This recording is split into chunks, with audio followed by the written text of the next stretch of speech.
Hi, John. How are you? Very well, thanks. Good. And you've Nice just to see you received the... again. Yeah, lovely to see you after so long. And you've just had the wonderful news that you can open next week with the Enchanted Journey of Light. Yes, we have, which is a real relief, I could tell you, because had we not gone ahead with this, it would be very difficult to carry on, I think, with the whole operation next year. Yeah, I bet. We've got nearly 30,000 people booked for it.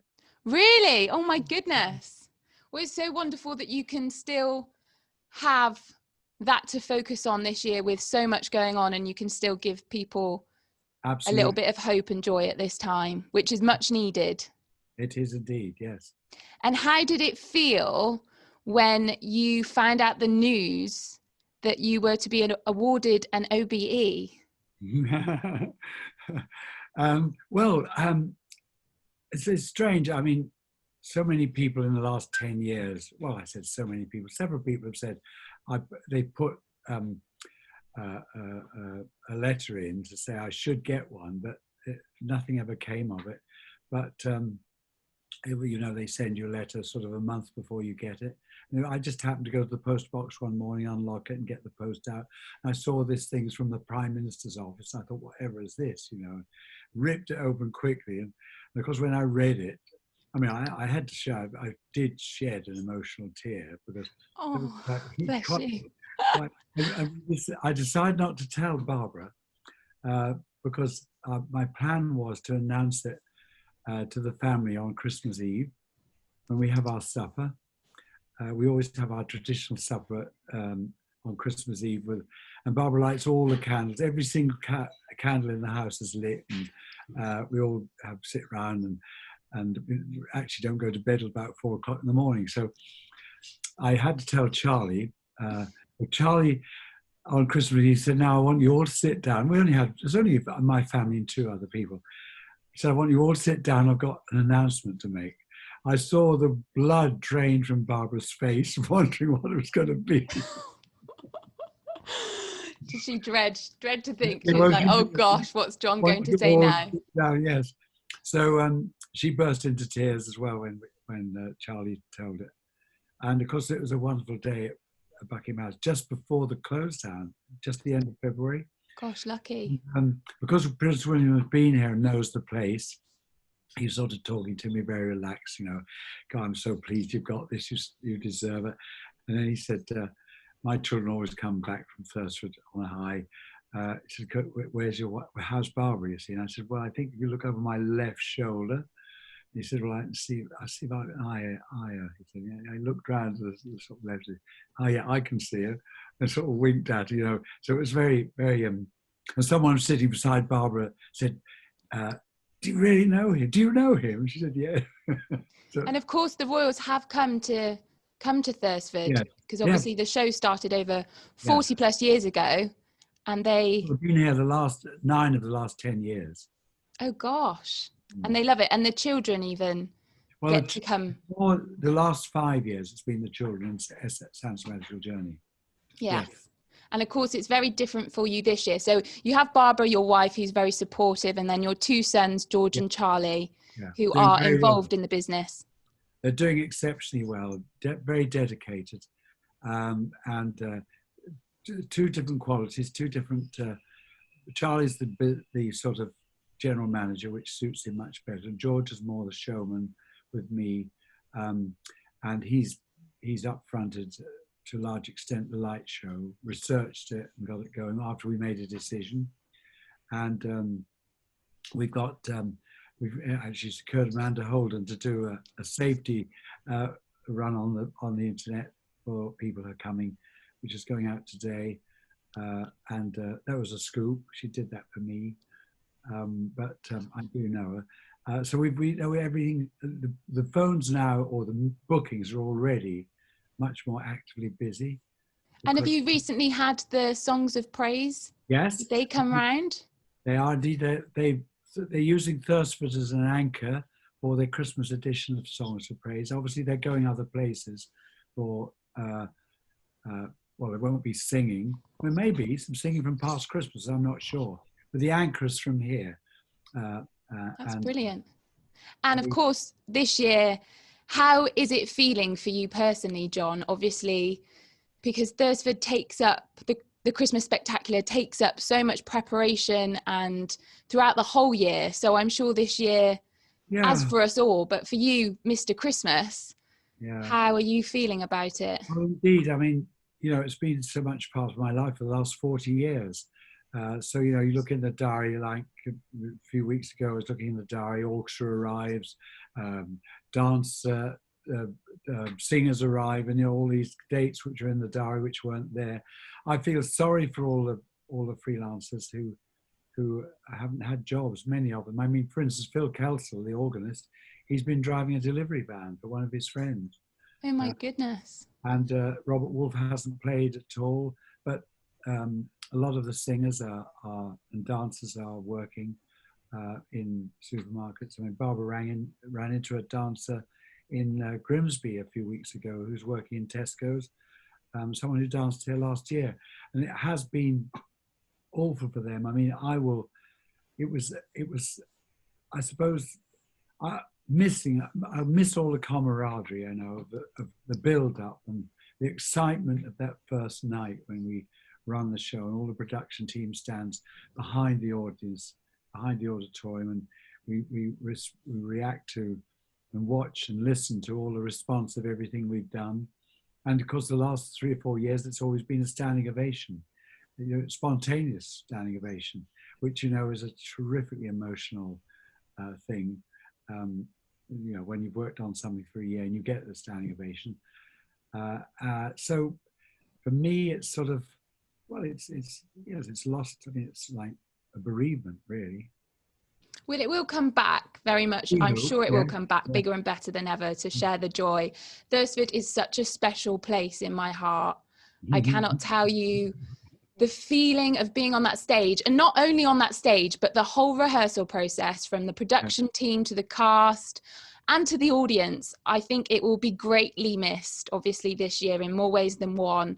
And globally, people travel, don't they, Yes. to come and see Thursford.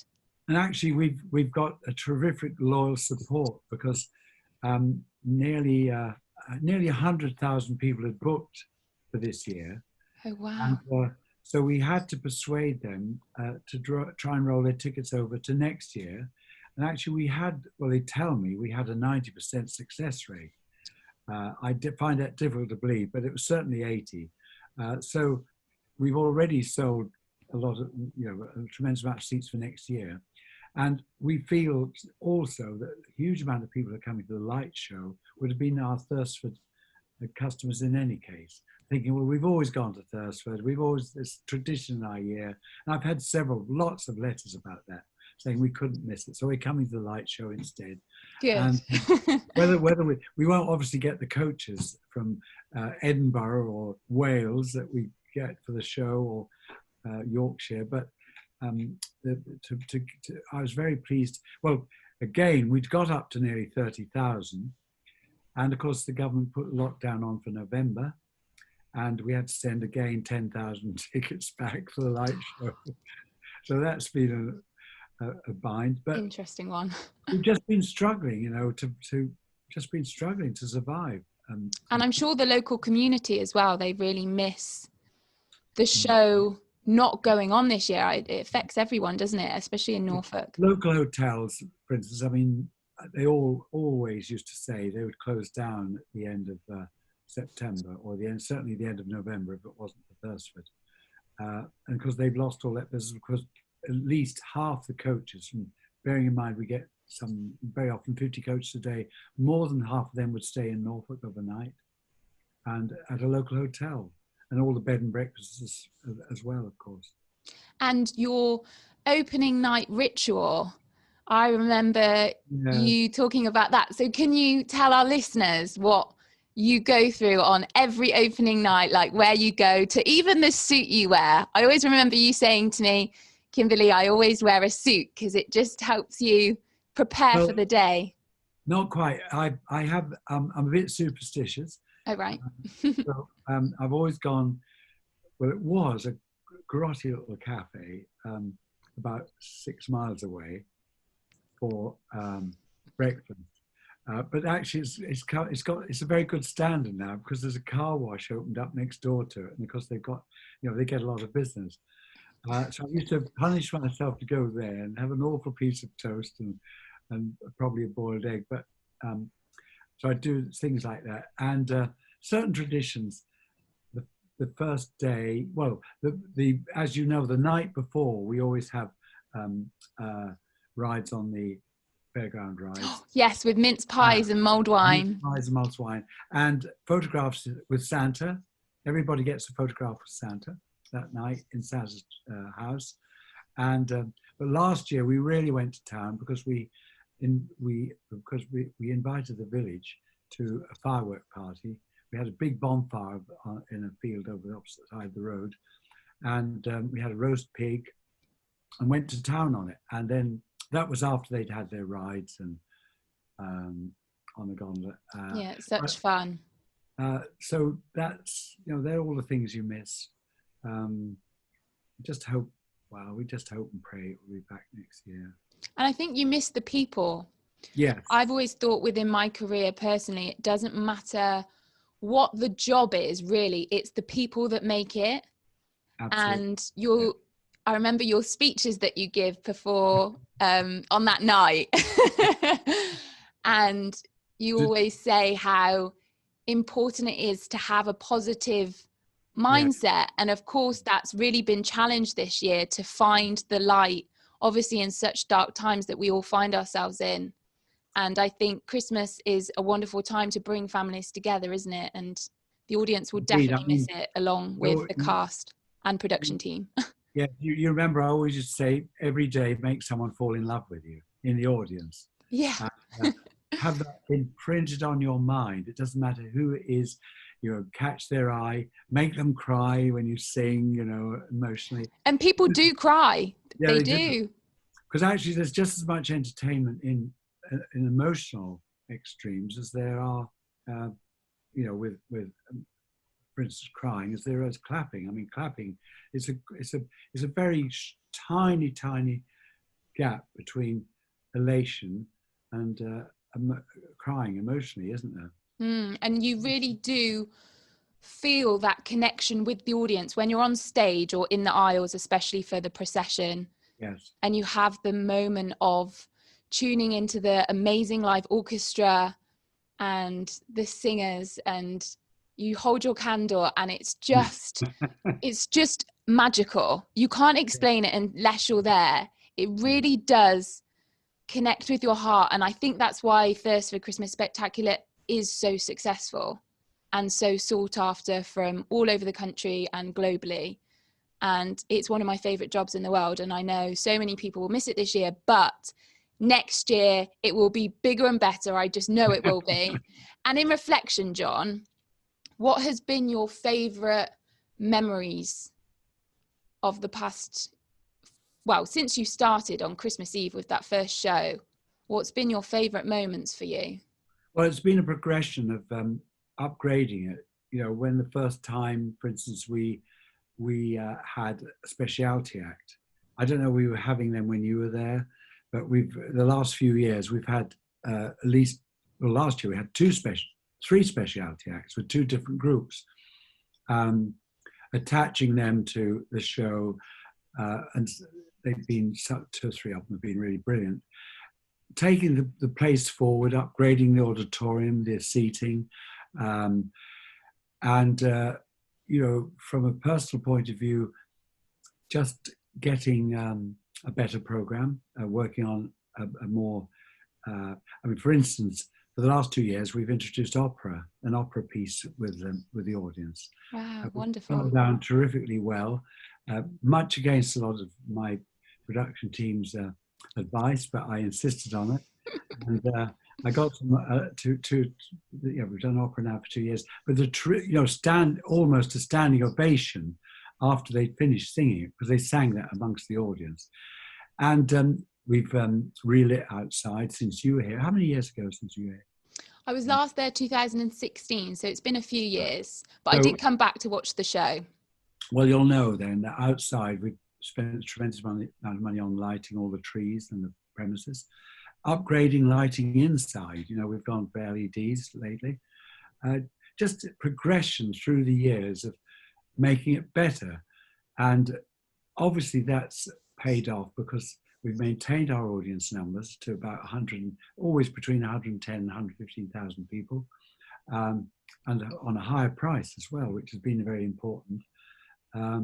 And just the letters I get, I mean, really just on email every day, you know, just very, very positive 5-star reviews, which is a lovely thing to achieve, as you know. It's a very, very wonderful thing in show business to achieve 5 stars, even the stage reviews, and you have a hell of a job to get 5 stars in a stage review, but we've achieved that for the last 2 or 3 years. And just newspaper coverage, press coverage, you know, terrific reviews there. And it sort of all goes with the whole business of being successful in show business, doesn't it, really? And it is so full of variety. Your Christmas show has something for everyone. And I think, where do your ideas come from, John, for the show? Well, just in this room, really. Well, that's not true. I mean, over Christmas, I'm always listening to the radio. The radio is always on in my bathroom, in my when we always has been. I've got thousands and thousands of recordings. You know, if I hear something on the radio which I like, I press a button immediately on the recorder and record it, even if I don't use it. So I go through all that, and I've got hundreds and thousands of hours of radio recordings going back the last 40 years. And it's amazing because actually there was much more Christmas music on the radio before Christmas 20 years ago than there is now. It comes on quite late, although there are radio stations which are putting out Christmas music all the time. One of the global stations, I can't remember which it is. I've been listening to Heart with Amanda Holden on. They've been playing their Christmas tunes much earlier because we need it this year. And so that is coming back, but I've got... Sorry, that's my dog. So what I do when I come and start the show, I've written down lots of ideas over Christmas, and then I just start playing CDs. And all my CDs I've got notes on, you know, this would do here. So it takes really about 3 months to get the show together. And it's just sitting in this room day in and day out, pressing CDs and formulating. Actually, all the CDs go on the floor. There isn't room here with all the separate scenes. And eventually, you know, you go home at night and you think, no, I don't like that song. I've had a better one in that place. And so because I can't write music, I can't sing it, can't read it. And it's all really based on listening to other people's recordings and what they've done in the past. And then we doctor them because the organ is in every piece of music, as you know. So our orchestra, which is a 32-piece orchestra, has the organ written into it. So it sounds like a 50, 60-piece orchestra because the organ is on the pedal, on the bass and on the treble. Oh gosh, and you've got a wonderful team as well that help you. Yeah, Jonathan, Tracy's been with us now, choreographer, for, I don't know, she's on her 7th or 8th year. You worked with her, didn't you? Yes, Tracy, yes, I have. And, she's wonderful. And Peter Savage does the casting for the singers. He knows, because he's done it so much, what we need and what is needed for Thursford. And of course, they have to be very versatile singers, as you know. They have to be able to sing 4-part singing, in 4-part singing, as well as jazz and musical theatre. And it's a tough audition as well for everyone. Everybody really has to step up their game. And like you said, you always want to improve and evolve the show to appeal and surprise the audience coming. And it's really amazing. 2 years ago, Cameron McIntosh said, anyone who's done Thursford is good enough for me. That's gosh, from Cameron McIntosh. Yeah. Wow. Did you see the show that they did with Les Mis and Phantom and Mary Poppins recently, a few weeks ago? No. And it was on TV. I think it was Britain's Got Talent, the final. Yeah. Oh yes. Did you see it? That was really emotional. It That was, wasn't it? Because we've made me missed cry it. because It made me cry. I stood up and yeah, clapped on yes, my I own know. in the lounge. Because we haven't heard live anyone singing for the last 8-9 months, have we, on TV or radio or anything? Well, we've had the recordings, but to see a whole group of people singing Yeah. was, yes, it was really emotional. And they actually did it very well. They edited it down well. Yeah. Yeah, strange. Well, it is amazing to just feel that again. And I think we have a newfound appreciation of just the arts. And that's my reason for doing this podcast, is to put out the voices of the people who are still finding a light in this moment in 2020, Yeah. to still find a way of, you know, bringing everybody together at this time. Because especially at Christmas really highlights what is important to us as human beings. And gosh, I mean, family, number one, is so important, and our health and joy. I feel joy and peace and love. And that is what the show is about. And this year, I know, I'm sure you'll get more chance to spend with your family and reflect, and obviously look forward to what it is you do want. And looking forward, John, what do you feel 2021 and beyond has in store for the show? Okay, so I let Jonathan carry on writing the musical arrangements because they'd already been sent to him. Obviously, everything else we'll have to re-audition. We didn't make any costumes because we closed the whole thing down in July. I let Jonathan carry on, and I think Tracy's already had designed her dance sequences. So hopefully there'll be a little easier for me there. Although it's strange, after you've sort of left it for as long as I have, you sort of may have other ideas, changed a few things. I'm sure they will, because you start your meetings in April, don't you, initially in spring, ready for Christmas in December? Well, we have a debrief in January usually. Right. And the diary dates are established when we do rehearsals or certainly auditions, costume meetings. All of the diary dates are done usually the end of January. But I've just got to, the thing is, Kimberly, that the worry is for us is the coach operators, whether they'll survive, because they haven't done anything for a year. And Gosh. to pick up again, as you know, so many of our particularly our early shows, there can be 50, 60 coaches a day, certainly 25, 30 per performance, and they're coming in from all over the country. I'm not worried about the individual tickets we sell.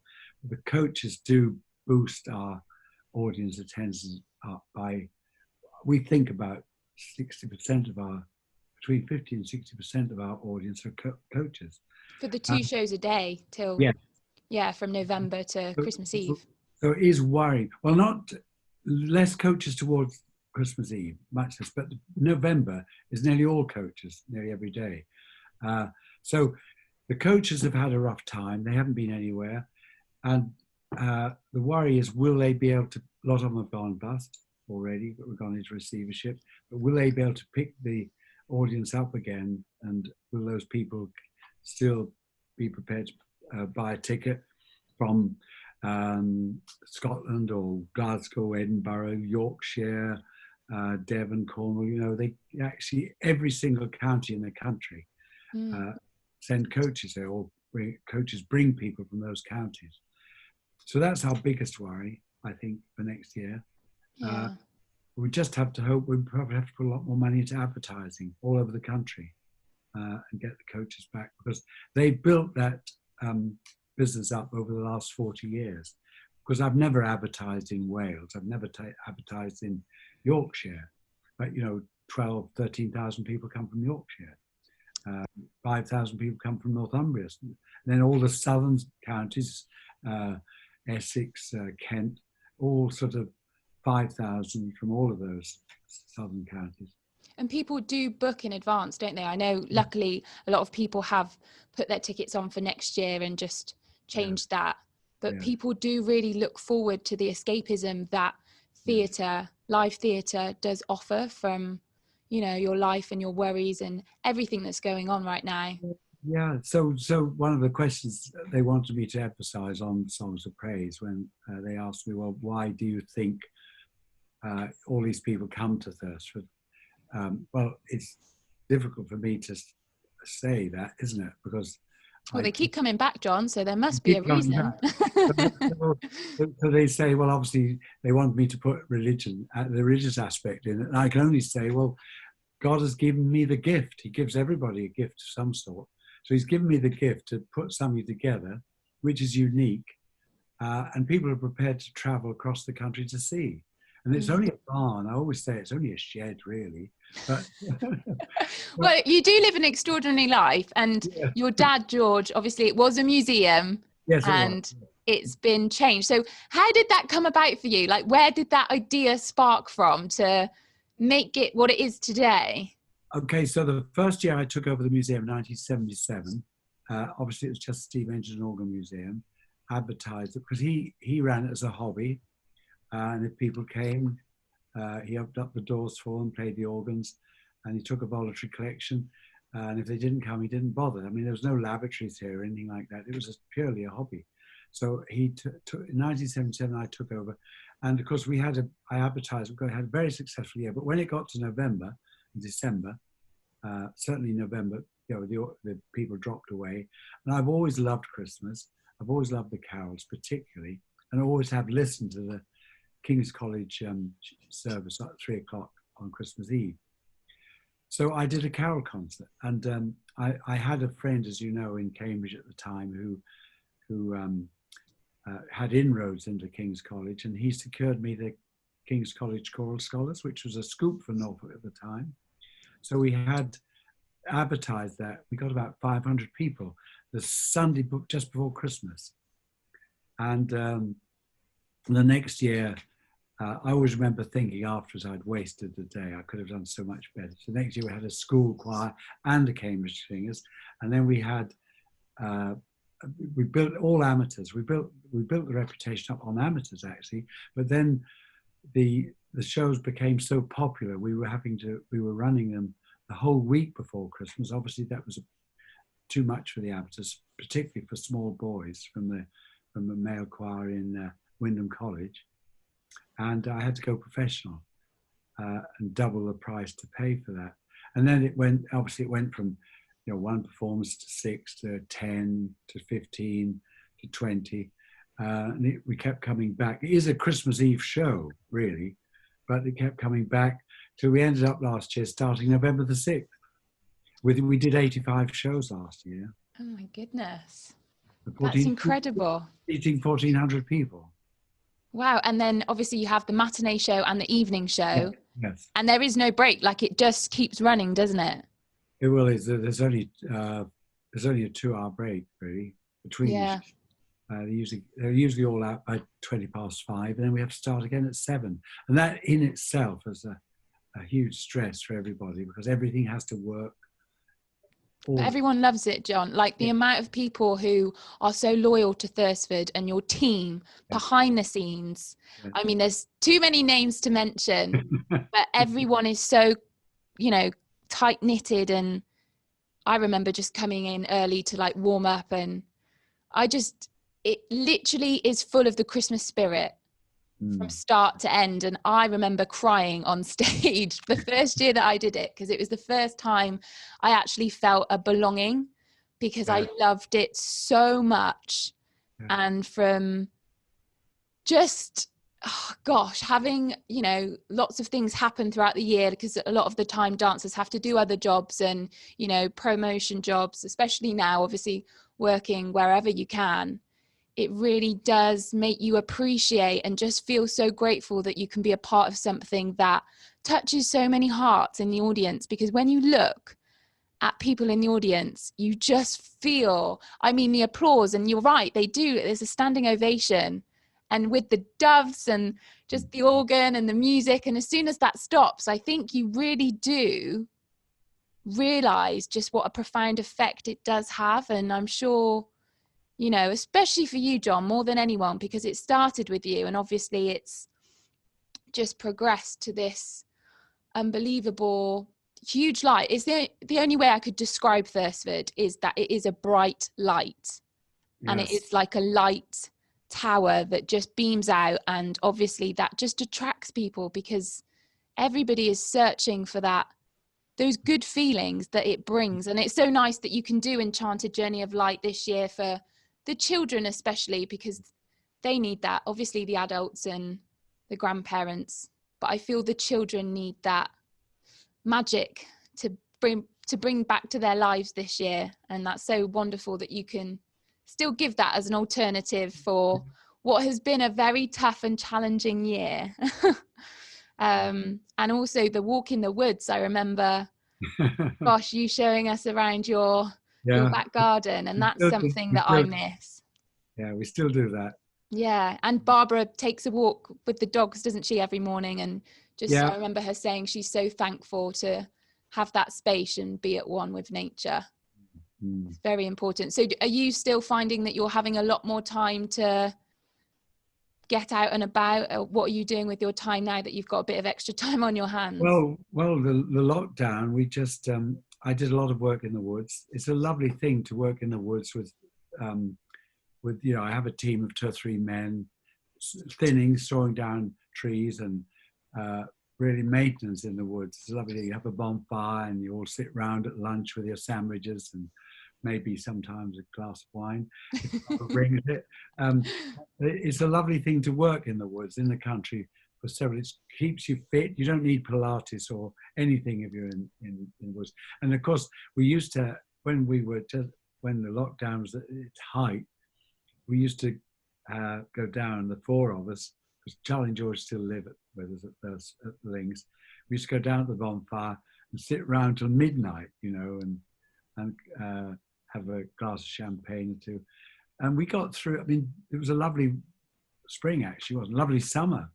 Yeah, we had the heat wave. So we were lucky that we've got that space, and we used to say so often, what about all the people who are living in high-rise flats with just a corridor outside the door and a window, you know? And it must have been terrible. I mean, we know that sadly it's creating a lot of mental issues with people to be locked down. And we thank God every day for how lucky we were that we had the woods and the space that we had around us. And the stars at night you can really see in Norfolk. Yes, more than anywhere that I've ever been. I remember looking up. And what is it, John, that you used to say to us every year, and still will, about being a star? You said there's not only one star in the show. There's all stars, yeah. Everyone in the show is a star. Because you all got the same money. Well, not quite. I mean, there's always a difference between specialty acts always demand more. But yeah, everybody's a star. And I always give that speech, and I can't remember, it's all off my cuff. But basically, entertainers, you know, you can't be an entertainer if you don't enjoy the job, for starters. You've got to love what you do. That has to show in your face. And if you're not enjoying it, you shouldn't be in entertainment. You know, you should be in something else. And the satisfaction, there's no applause. There's no drug in the world like applause. And to get that at the end, when you've done something, you know, it's huge applause. Even the end of every act, everything you do is terrifically uplifting.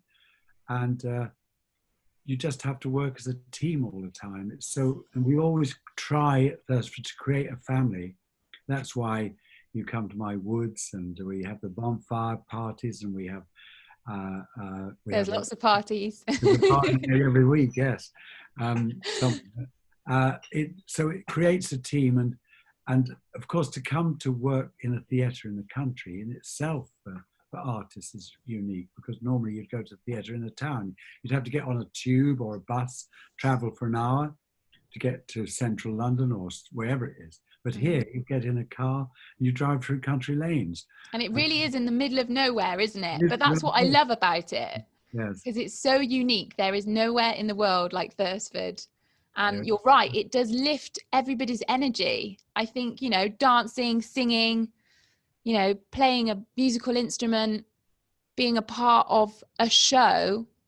And you're right, it is a family. I've never felt that feeling with another job like the one at Thursford. That's very kind of you to say that. It's true. And I do feel honoured to talk to you, John, because you are a really special man who, I know you spend a lot of time like in your shed and planning ahead for the show. And I'm sure it's been, gosh, a pull on the heartstrings this year, you know, in so many ways. And I'm just looking forward to the future. And I'm sure it's going to be very different, but everybody's going to come back together stronger than ever because we've missed it this year. And your team that you have behind you and your family support is so valuable. And what message, John, would you like to give to our listeners, whether they're, you know, an audience member, the cast, you know, your team? What would you like to say to them as a special Christmas message from you? Well, stay positive. I mean, you've got to try and be positive. It's very, very important. You mustn't be negative because that can go downhill. And hopefully think this is only a short period of your life that this situation is happening, because we have all enjoyed a terrific amount of freedom in the past, all of us really in the world. Well, certainly I'm talking about England, but if you don't look positive on everything, and you can do that. I mean, reading a nice book is very positive in these situations, but looking at the future of show business, it's got to get going again because the arts are so important to everybody's well-being. A play or a musical or cinema or whatever, and all I can say is that keep saying your prayers. That's morning important. and night. I do. Yes. And We could be worse, you know, if your health is so important. Sadly, a lot of people have got ill with this, obviously, and it's shortened their lives. We've got to always consider how better we are off than in that situation, and count our blessings every day. Very important. Yes, everybody should take that on board. And it is so true that we can learn so much from you because you walk your talk. And yeah, I just can't wait for, well, the enchanted journey of light. And then obviously for Thursford show, most importantly, to come back into everyone's life and spread the joy and just bring it back because we need it. We need to hold on to that and know that, yes, it is very important to be positive. So your website is thursford.com and people can find tickets still for this year and then obviously for the show next year. They can indeed, yes. Great. Well, thank you so much for your time. And it's just so wonderful to see you. And I'm sending a big, big hug and lots of love to you and your family. And thank you so much, John. It's been a pleasure. Mwah.